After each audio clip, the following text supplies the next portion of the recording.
Chico Xavier, pelo Espírito Emmanuel. Vinha de Luz. 131. Consciência. Guardando o mistério da fé numa consciência pura. Paulo, 1 Timóteo, capítulo 3, versículo 9. Curiosidade ou sofrimento oferecem portas à fé, mas não representam o vaso divino destinado à sua manutenção. Em todos os lugares, observamos pessoas que, em seguida a grandes calamidades da sorte, correm pressurosas aos templos ou aos oráculos novos, manifestando esperança no remédio das palavras. O fenômeno, entretanto, muitas vezes é apenas verbal. O que lhes vibra no coração é o capricho insatisfeito ou ferido pelos azorragues de experiências cruéis. Claro que semelhante recurso pode constituir um caminho para a edificação da confiança, sem ser, contudo, a providência ideal. Paulo de Tarso, em suas recomendações a Timóteo, esclarece o problema com traço firme. É imprescindível guardar a fé e a crença em sentimentos puros. Sem isso, o homem oscilará na intranquilidade pela insegurança do mundo íntimo. A consciência obscura ou tisnada inclina-se invariavelmente para as retificações dolorosas, em cujo serviço podem nascer novos débitos, quando a criatura se caracteriza pela vontade frágil e enfermiça. Os aprendizes do Evangelho devem recordar o conselho paulino que se reveste de profunda importância para todas as escolas do cristianismo. O divino mistério da fé viva é problema de consciência cristalina. Trabalhemos, portanto, por apresentarmos ao Pai a retidão e a pureza dos pensamentos. Chico Xavier, pelo Espírito Emmanuel. Vinha de Luz. 132. Vigilância. Vigiai, pois, porque não sabeis a que hora virá o vosso Senhor, Jesus. Mateus capítulo 24, versículo 42. Ninguém alegue o título de aprendiz de Jesus para furtar-se ao serviço ativo na luta do bem contra o mal, da luz contra a sombra. A determinação de vigilância partiu dos próprios lábios do Mestre Divino. Como é possível preservar algum patrimônio precioso sem vigiá-lo atentamente? O homem de consciência retilínea, em todas as épocas, será obrigado a participar do esforço de conservação, dilatação e defesa do bem. É verdade indiscutível que marchamos todos para a fraternidade universal, para a realização concreta dos ensinamentos cristãos. Todavia, enquanto não atingirmos a época em que o Evangelho se materializará na terra, não será justo entregar ao mal, à desordem ou à perturbação a parte de serviço que nos compete, para defender-se de intempéries, de rigores climáticos. O homem edificou o lar e vestiu-se convenientemente. semelhante lei de preservação vigora em toda esfera de trabalho no mundo. As coletividades exigem instituições que lhes garantam o bem-estar e o trabalho digno sem aflições de cativeiro. As nações requerem casas de princípios nobilitantes em que se refugiem contra as tormentas da ignorância ou da agressividade, do desespero ou da decadência. E, no serviço de construção cristã do mundo futuro, é indispensável vigiar o campo que nos compete. O apostolado é de Jesus, a obra pertence-lhe. Ele virá, no momento oportuno, a todos os departamentos de serviço, orientando as particularidades do ministério de purificação e sublimação da vida. Contudo, ninguém se esqueça de que o Senhor não prescinde da colaboração de sentinelas. Chico Xavier pelo Espírito Emmanuel. Vinha de Luz. 133. Casa espiritual. Vós também, como pedras vivas, sois edificados casa espiritual. Pedro, 1 Pedro, capítulo 2, versículo 5. Cada homem é uma casa espiritual que deve estar, por deliberação e esforço do morador, em contínua modificação para melhor. Valendo-nos do símbolo, recordamos que existem casas ao abandono, caminhando para a ruína, e outras que se revelam, sufocadas pela era entrelaçada, ou transformadas em redutos de seres traiçoeiros e venenosos da sombra.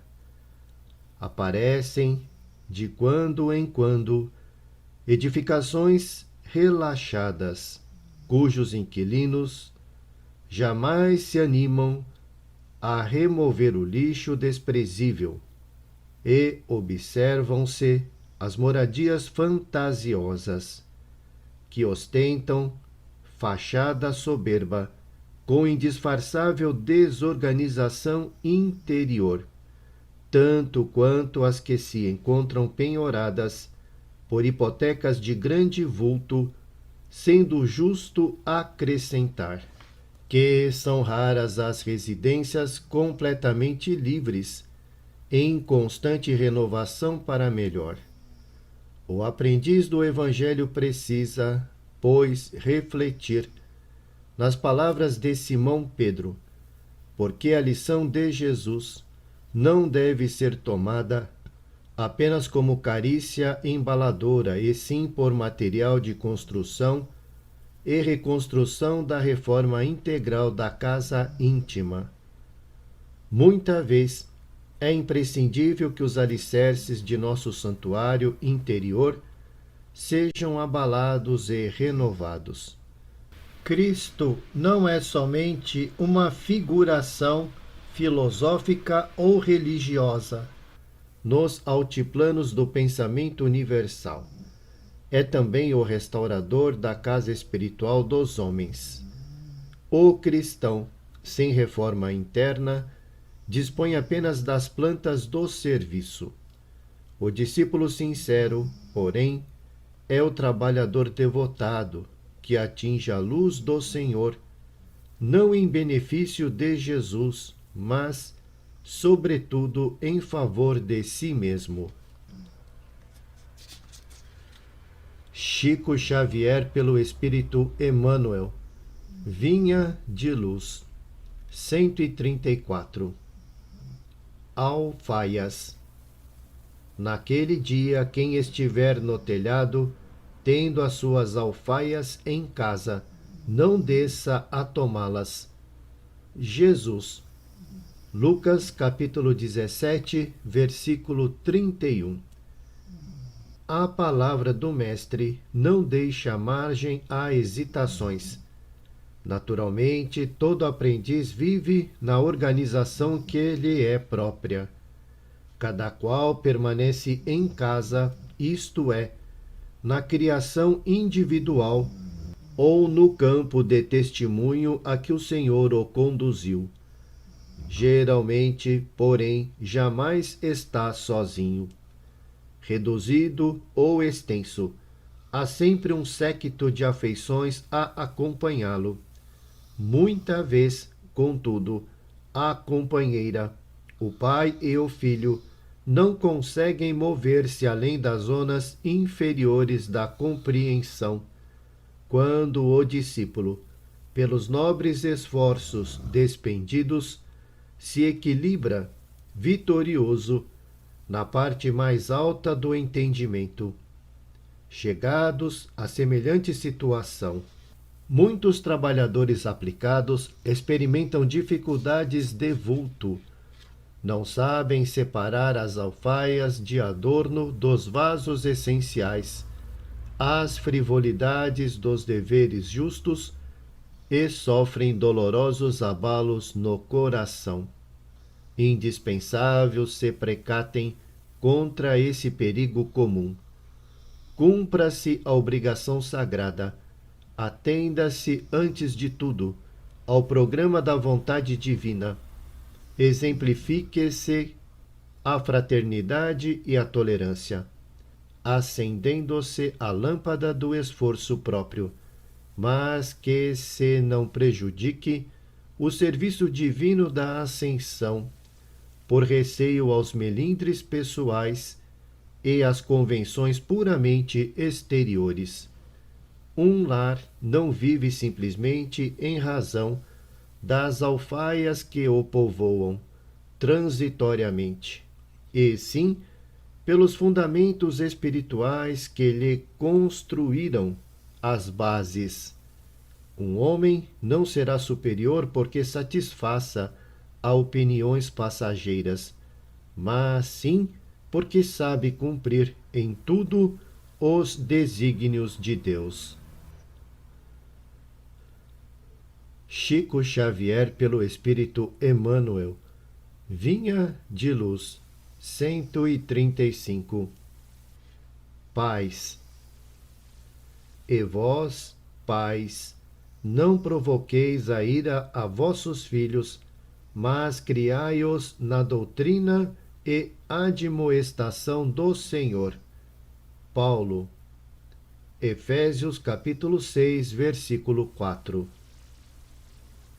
Assumir compromissos na paternidade e na maternidade constitui engrandecimento do espírito, sempre que o homem e a mulher lhes compreendam o caráter divino.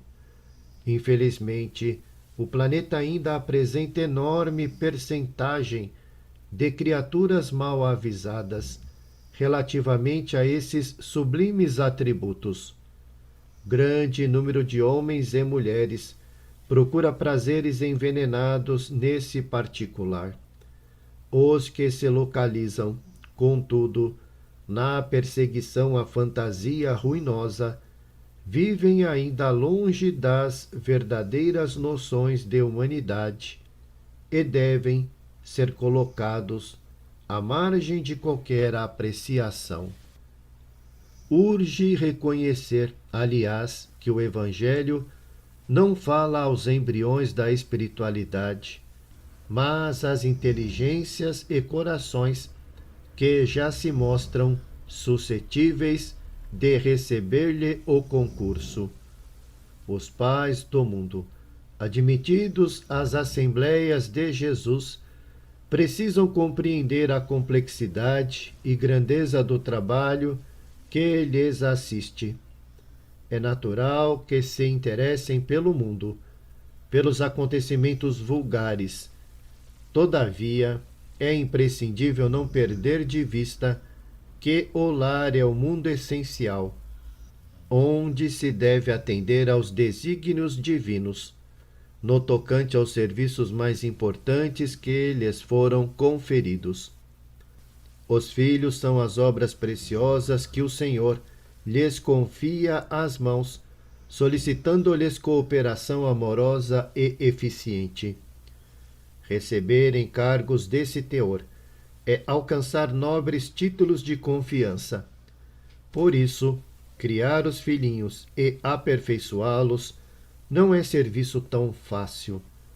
A maioria dos pais humanos vivem desviados através de vários modos, seja nos excessos de ternura ou na demasia de exigência. Mas, à luz do Evangelho, caminharão todos no rumo da era nova, compreendendo que, se para ser pai ou mãe são necessários profundos dotes de amor, à frente dessas qualidades deve brilhar o divino dom do equilíbrio. Chico Xavier, pelo Espírito Emmanuel, Vinha de Luz. 136. Filhos. Vós, filhos, sede obedientes a vossos pais, no Senhor, porque isto é justo. Paulo, Efésios, capítulo 6, versículo 1. Se o direito é campo de elevação, aberto a todos os espíritos, o dever é zona de serviço peculiar a todos os seres da criação. Não somente os pais humanos estão cercados de obrigações, mas igualmente os filhos, que necessitam vigiar a si mesmos com singular atenção. Quase sempre a mocidade sofre de estranhável esquecimento. Estima criar rumos caprichosos, desdenhando sagradas experiências de quem a precedeu, no desdobramento das realizações terrestres, para voltar mais tarde, em desânimo ao ponto de partida, quando o sofrimento ou a madureza dos anos lhe restauram a compreensão. Os filhos estão marcados por divinos deveres, junto daqueles aos quais foram confiados pelo Supremo Senhor na senda humana. É indispensável prestar obediência aos progenitores, dentro do espírito do Cristo, porque semelhante atitude é justa. Se muitas vezes os pais se furtam à claridade do progresso espiritual, escolhendo o estacionamento em zonas inferiores, nem mesmo nas circunstâncias dessa ordem seria razoável relegá-los ao próprio infortúnio. Claro está que os filhos não devem descer ao sorvedouro da insensatez ou do crime, por atender-lhes aos venenosos caprichos, mas encontrarão sempre o recurso adequado para retribuírem aos benfeitores os inestimáveis dons que lhes devem. Não nos esqueçamos de que o filho descuidado, ocioso ou perverso, é o pai inconsciente de amanhã e o homem inferior que não fruirá a felicidade doméstica. Chico Xavier, pelo Espírito Emmanuel, Vinha de Luz. 137. Vida conjugal. Assim também vós, cada um em particular, ame a sua própria mulher como a si mesmo, e a mulher reverencie o seu marido. Paulo, Efésios, capítulo 5, versículo 33. As tragédias da vida conjugal costumam povoar a senda comum, explicando o desequilíbrio. Invoca-se a incompatibilidade dos temperamentos, os desencantos da vida íntima ou as excessivas aflições domésticas. O marido disputa companhias novas ou entretenimentos prejudiciais, ao passo que, em muitos casos, abre-se a mente feminina ao império das tentações, entrando em falso rumo. Semelhante situação, porém, será sempre estranhável nos lares formados sobre as escolas da fé, nos círculos do cristianismo. Os cônjuges com o Cristo acolhem, acima de tudo, as doces exortações da fraternidade. É possível que os sonhos, muita vez, se desfaçam ao toque de provas salvadoras, dentro dos ninhos afetivos construídos na árvore da fantasia. Muitos homens e mulheres exigem, por tempo vasto, flores celestes sobre espinhos terrenos, reclamando dos outros atitudes e diretrizes que eles são, por enquanto, incapazes de adotar. E o matrimônio se lhes converte em instituição detestável. O cristão, contudo, não pode ignorar a transitoriedade das experiências humanas. Com Jesus, é impossível destruir os divinos fundamentos da amizade real. Busque-se o lado útil e santo da tarefa, e que a esperança seja a lâmpada acesa no caminho. Tua esposa mantém-se em nível inferior à tua expectativa? Lembra-te de que ela é mãe de teus filhinhos e serva de tuas necessidades. Teu esposo é ignorante e cruel? Não ouvides que ele é o companheiro que Deus te concedeu. Chico Xavier, pelo Espírito Emmanuel, Vinha de Luz, 138. Iluminemos o santuário. Pois nós somos um santuário do Deus vivo. Paulo, 2 Coríntios, capítulo 6, versículo 16. O esforço individual estabelece a necessária diferenciação entre as criaturas, mas a distribuição das oportunidades divinas é sempre a mesma para todos. Indiscriminadamente, todas as pessoas recebem possibilidades idênticas de crescimento mental e elevação ao campo superior da vida. Todos somos, pois, consoante a sentença de Paulo, santuários do Deus vivo. Apesar disso, inúmeras pessoas se declaram afastadas da luz eterna, deserdadas da fé, enquanto dispõem da saúde e do tesouro das possibilidades humanas.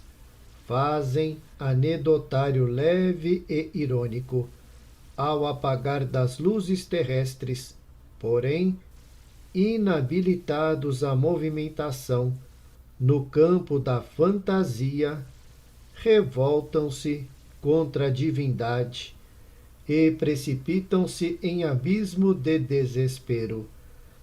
São companheiros invigilantes que ocuparam o santuário do espírito com material inadequado, absorvidos pelas preocupações imediatistas da esfera inferior, transformaram esperanças em ambições criminosas expressões de confiança em fanatismo cego, aspirações do alto em interesses da zona mais baixa. Debalde se faz ouvir a palavra delicada e pura do Senhor. No santuário interno, quando a criatura obcecada pelas ilusões do plano físico perde a faculdade de escutar, entre os seus ouvidos e a sublime advertência, erguem-se fronteiras espessas de egoísmo cristalizado e de viciosa aflição. E, pouco a pouco, o Filho de Deus encarnado na terra, de rico de ideais humanos e realizações transitórias, passa a condição de mendigo de luz e paz, na velhice e na morte.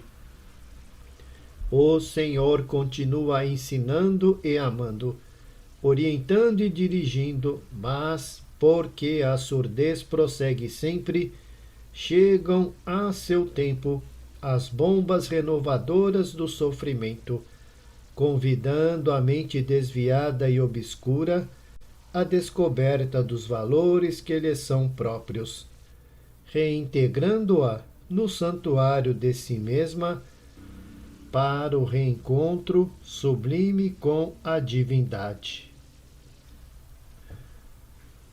Chico Xavier, pelo Espírito Emmanuel.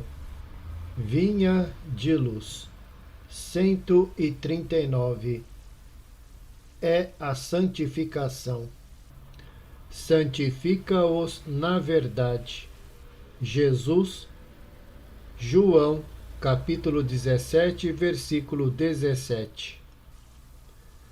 Não podemos esquecer que, em se dirigindo ao Pai, nos derradeiros momentos do apostolado, rogou-lhe Jesus santificasse os discípulos que ficariam no plano carnal.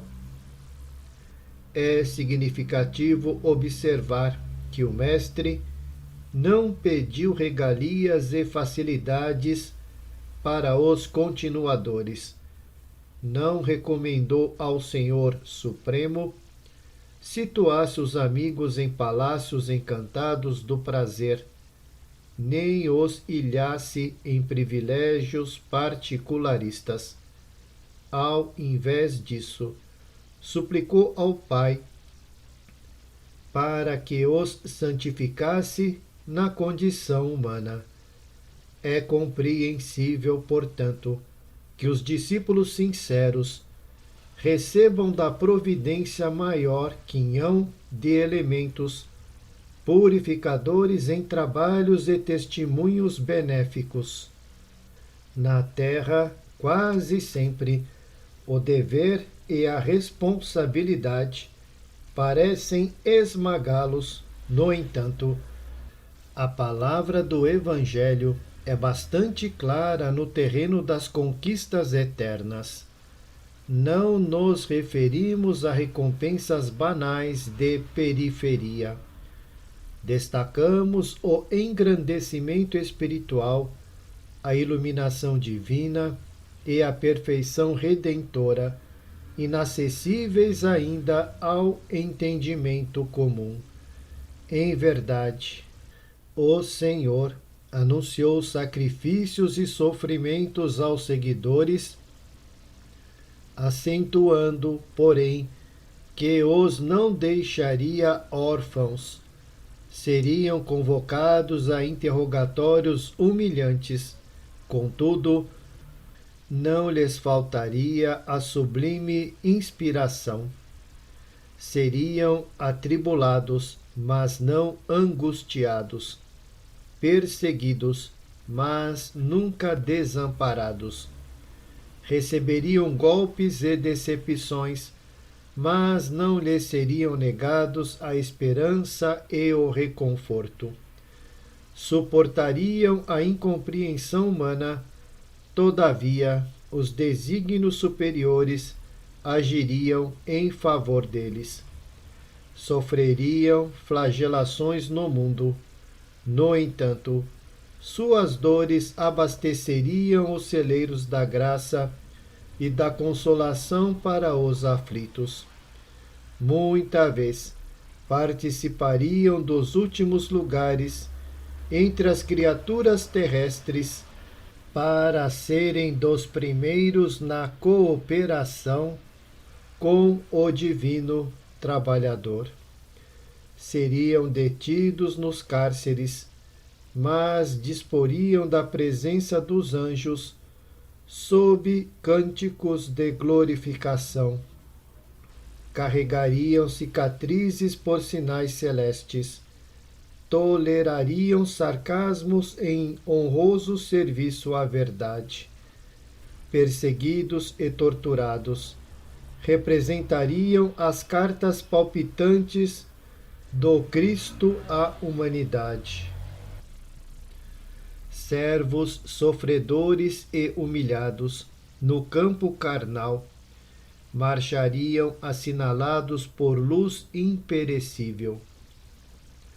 Escalariam calvários de dor, suportando cruzes, encontrando, porém, a ressurreição, coroados de glória. Efetivamente, pois, os colaboradores do Evangelho são, de modo geral, anônimos e desprezados nas esferas convencionalistas da terra. Todavia, para eles, repete o Mestre em todos os tempos as sublimes palavras: sois meus amigos, porque tudo quanto ouvi de meu Pai vos dei a conhecer. Chico Xavier, pelo Espírito Emmanuel, Vinha de Luz, 140. O capacete. Tomai também o capacete da salvação. Paulo, Efésios capítulo 6, versículo 17. Se é justa a salvaguarda de membros importantes do corpo, com muito mais propriedade é imprescindível defender a cabeça nos momentos de luta. Aliás, é razoável considerar que os braços e as pernas nem sempre são requisitados a maiores dispêndios de energia. A cabeça, porém, não descansa. A sede do pensamento é um viveiro de trabalho incessante. Necessário se faz resguardá-la, defendê-la.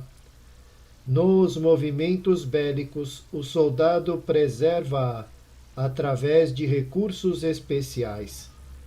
Na luta diária, mantida pelo discípulo de Jesus, igualmente, não podemos esquecer o conselho do apóstolo aos gentios. É indispensável que todo aprendiz do Evangelho tome o capacete da salvação, simbolizado na cobertura mental de ideias sólidas e atitudes cristãs, estruturadas nas concepções do bem, da confiança e do otimismo sincero. Teçamos, pois, o nosso capacete espiritual com os fios da coragem inquebrantável, da fé pura e do espírito de serviço. De posse dele, enfrentaremos qualquer combate moral de grandes proporções. Nenhum discípulo da Boa Nova ouvide a sua condição de lutador. As forças contrárias ao bem, meu amigo, alvejar-te-ão o mundo íntimo, através de todos os flancos. Defende a tua moradia interior. Examina o revestimento defensivo que vens usando em matéria de desejos e crenças, de propósitos e ideias, para que os projetis da maldade não te alcancem por dentro.